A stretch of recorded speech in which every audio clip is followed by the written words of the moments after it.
Okay, well, we were just in the middle of conversation, and I wanted us to record this because we have been but first of all, we're the Parkers. What's Uh, up? what's up? Um, and I just wanted to capture this moment as we're talking about just the what I guess the struggle to the struggle and that you feel as you're trying to figure out what you're supposed to do with your life or what you're supposed to be doing or what's working, what's not working, um and Joseph was just saying, we first asked God how. No, we first got God. We say, what Like, what is it that you want us to yeah, do? what does he want us to do?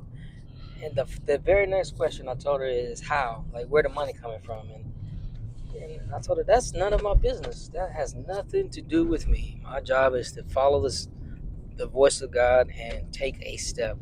I Mm, mean, because had I known what we know now in terms of the how part of how we've gotten to where we have gotten, we would have left a long time ago. hmm, But it wouldn't have hmm, been in faith. It would have been because of my knowledge. And so hmm, I think hmm. whatever God requires us to do is going to require faith. And if I have all my questions answered, then there's no reason to have faith. Now, I ain't going to do nothing. Well, I can't say nothing. I can't say I'm not going to do anything stupid because in the In the eyes of the eyes of the world, world, what we did was stupid. yeah, Moving to a whole nother state we without a job we moved is to not the, the wisest thing to and do. we didn't just move to another state without a job. We moved in with someone we Who we had did not only know. know Yeah. knew for 8 9 days, Yeah. and we met her at the airport as we were on our way to a mission trip. She was on our way to the same mission trip, Yeah. but she offered when she found out that we felt God, where God was taking us, and we still wasn't sure of the logistics and how we were going to do it, considering what we were doing in ministry at the time, and it was taking us and leading us to Houston, but we really did not know the how. Like how is this supposed to work? And the specific why. Like, And why? we just knew We Houston. Yeah, We we just didn't just knew know why Houston, and we Houston. knew we were going to be attached to the ministry we were Yeah. attached to and doing what we were doing, and so we that's all we knew. And then we moved here with this person who we only knew for 8 days. 8 days. And so in the eyes of the world that looked crazy. Hmm. We couldn't have orchestrated though how our lives turned out. There's no way we could have orchestrated um Gotta straighten it. See, there we go. People gonna be like this whole video. Sorry, it was bothering me. That was nothing lined up. so we couldn't have orchestrated Yeah. the way God did what he did any better than what God did it. She has not only become, is there a word? No. She's such an instrumental person in our lives. Hmm. She has been such a blessing to our lives. It continues to be such a blessing to our lives. And the love that we share, we are family, Yeah. right? Like it's no blood. What?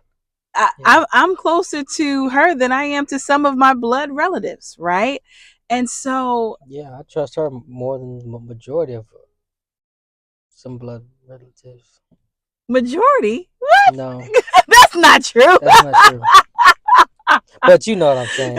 It's She's real. just It's deep. she's amazing. Yeah. And so but we couldn't have orchestrated that. Yeah. When we were asking God how, we had a whole lot of other ideas of how. We were like, well, if the Yeah. ministry is going to send us, or if that's going to be our assignment, then they going to help us, or maybe there's going to be some kind of, we had all Yeah. kinds of thoughts on how we Yeah. thought it was going to work, and that was not at all uh what God did, or how God would have for us to do. And so um we've been blessed by just us trusting God. And when Joseph said the how is none of our business, Yeah. it truly is, because when God just gives you a little piece, sometimes it can be so much that sends you running for the hills. Or it could be such a small. He gives you a little bit, but then you want to add to that. and that becomes a problem Because then it's not enough. because then it's not enough. Yeah, because we like that. It, That it, ain't it enough. I becomes need it to becomes a add. distraction to what he's really called you to do. That's a big word. So with that, Distraction. I'm gonna go get this coffee. I think that's all I got to say for the folk. I think that's enough. Okay. I think they Give 'em a tired of little. hearing our voices. Oh, you think is that what you Mm-hmm. think? I I think think you so. tired of hearing your voice right now. You tired. Mm-hmm. Period. Huh? Maybe a little bit. Uh-huh. It's cool. Well, with that, So the how is the not how is is not none up of to your us. business. It's none of our business. Yeah, We just keep walking it out. which is very very tough. You know what? I just one thing I have to say about that. We say it's very tough to Uh walk it oh. out. Mm-hmm. But the truth is, you know what's tougher? What? To be stuck and not walk it out. To trust ourselves over the process. To Mm. trust the fact that well, what we see and it Yeah. look the way it look, it don't look like things are working out. That's tough. Mm. That stresses me out when I look at the way things look. Because it be looking like we ain't winning. It be looking like Yeah. it be looking real bad. Shoot, full transparency. It look bad right now. But God, But God. but God. So I Woo. think that's tougher. I think it's tougher to work and operate in our own strength than to just say, God, lead me, guide me, and whichever way you lead me, guide me, I'm gonna just walk this thing out. Okay, I'm gonna walk in the store now. You know what, Oh, Parker's out.